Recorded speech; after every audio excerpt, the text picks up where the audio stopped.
Баршаңызға сәлем, мен Бағдәулет. Бұл видео сабақ нағыз британдық акцентте дұрыс әрі таза сөйлеп үйренгісі келетін менің оқырмандарым үшін.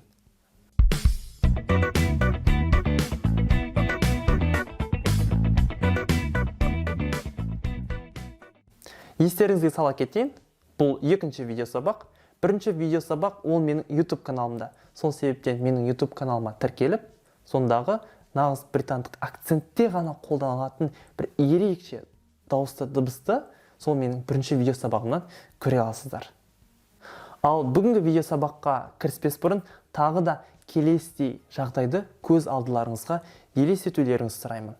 Сіз қандай да бір ұзақ уақыттан бері бір жаңа әрі қымбат көлік сатып алғыңыз келіп жүрді. Бірақ өкінішке орай сіздің ақшаңыз жетпеген себепті сіз оны ала алмадыңыз. Алайда сіздің достарыңыз барлығы бірге жиналып, сол көлікті сіздің туған күніңізге тосын сый етіп сыйға тартты. Сонда сіздің реакцияңыз қандай болады? Сізде қандай дыбыс шығады? Міне, сол дыбысты біздер бүгінгі видео сабақта толық талқылайтын боламыз. Сіздерде қандай екенін білмеймін, бірақ менде о деген дыбыс шығады.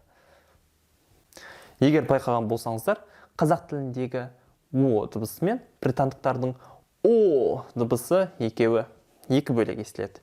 Қазақ тілінде о жай қарапайым, ешбір жаңғырықсыз, еркін дыбысталса, онда британдықтардың о дыбысы жаңғырып және үлкен серпінмен шығуы тиіс. Сол себептен де о дыбысын дұрыс дыбыстау үшін менің қазір келтіретін сіздерге нұсқаулықтарымды мұқият тыңдаңыздар. О дыбысын дыбыстағанда еріндер жұмыр дөңгелек қалыпта, ал астыңғы жақ қатты ашылу қажет. Толық. Бұл қатты ашылудың негізгі басты себебі өкпеден шыққан ауа аузыңызға келген кезде жаңғырып сыртқа естілу қажет. Міне, осы функцияны атқарады. О. Және сондай-ақ тіл астыңғы жағыңызға тиіп тұру қажет. Мынаны жақ деп елестетсеңіз, міне, мынау тіл астыңғы жаққа тиіп тұру қажет және шамалы артқа жиырылып тұру қажет. О.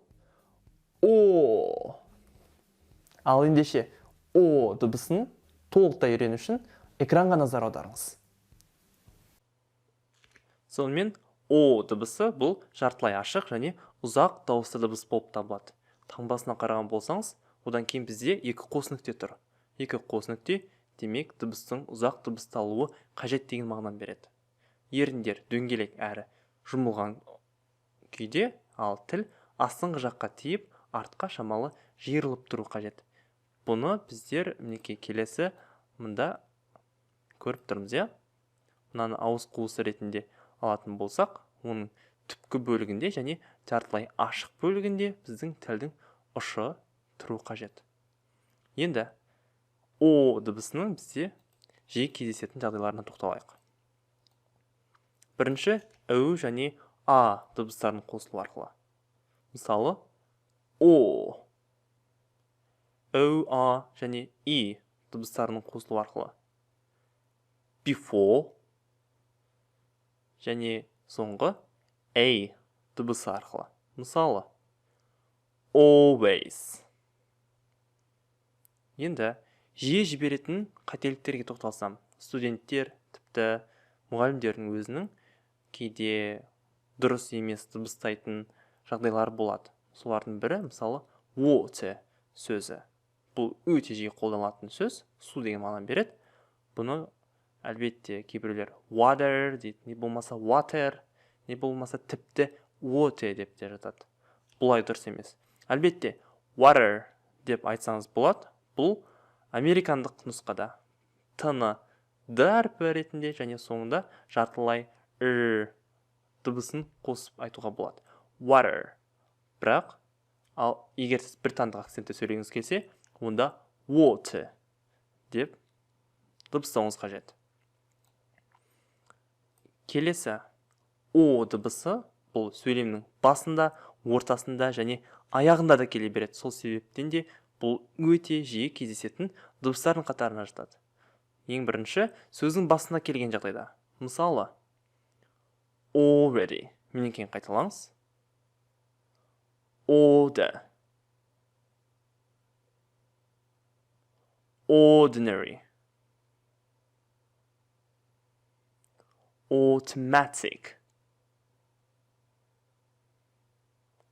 Сөздің ортасында келген жағдайда. Менен кейін қайталаңыз. Walk. Small. Ball. Warm. Call. және storm. Көрдіңіздер ме? О дыбысын айтқан кезде жақтарыңызды кең ашыңыздар. Іштен шыққан, өкпеден шыққан ауа жаңғырып шығу керек сыртқа. Сөздің соңында келген жағдайда, мысалы, before. Көрдіңіздер ғой? Тағы да. War. Law.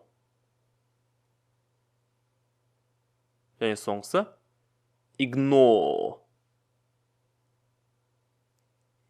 Өте керемет. Ал ендеше о дыбысының сөйлемнің арасында қалай кездеседі? Міне, осыған тоқталайық. Бірінші сөйлем өте күрделі, және сол себептен де менен кейін қайталап отырғаныңыз абзал.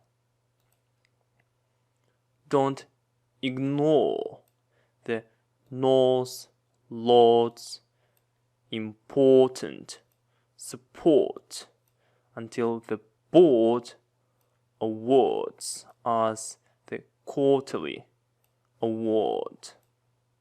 Көрдіңіздер ме, қаншама о дыбысы кездесіп тұр. Don't ignore the Norse Lord's important support until the board awards us the quarterly award.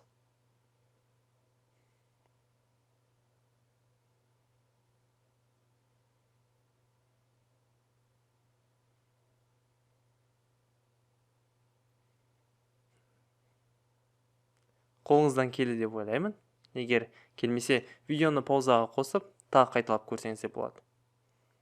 Келесі. All fall.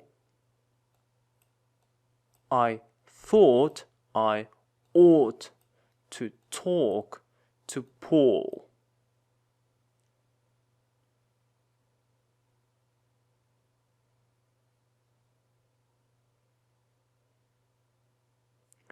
All fall. I thought I ought to talk to Paul.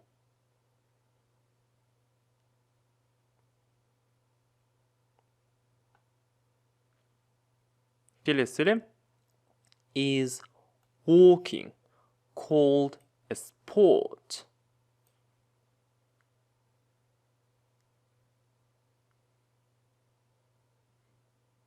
Is walking called a sport?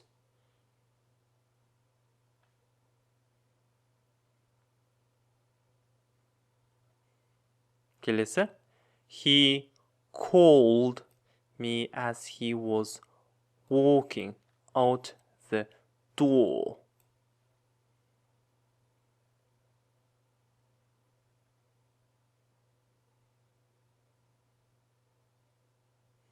He called me as he was walking out the door.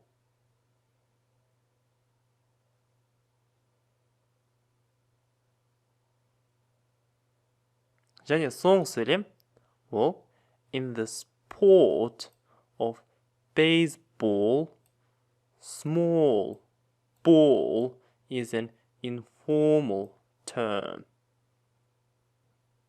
Так, мына term бізде бірінші сабақта өткен дыбыс естеріңізде болса, term.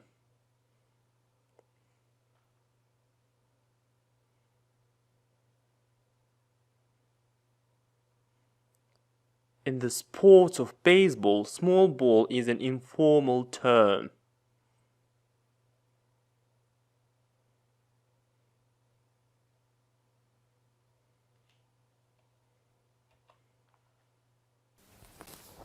Өте керемет. Қайталау білім анасы. Сол себептен де менен кейін тағы 3 рет қайталаңыз. О. О. О. Жарайсыз. Мен қайталаудан жалықпаймын. Нағыз британдық акцентте, не болмаса ағылшын тілінде дұрыс әрі нақты сөйлегіңіз келсе, онда міндетті түрде уақыт бөліңіз. Қайталаңыз және жаттығыңыз. Ал осы видео сабақтың жаттығуын мен осы видеоның астындағы жазбада сілтеме ретінде қалдырдым. Сол сілтемені бассаңыз, жаттығу материалдарын жүктеп ала алатын боласыздар. Жүктеп ала алатын боласыздар. Өздеріңізге жүктеп ала алатын боласыздар деп айтуға болатын еді негізі. Ладно. Ал видео сабақ ұнаса, онда басыңыздар және комментарийға өз пікірлеріңізді қалдырыңыздар.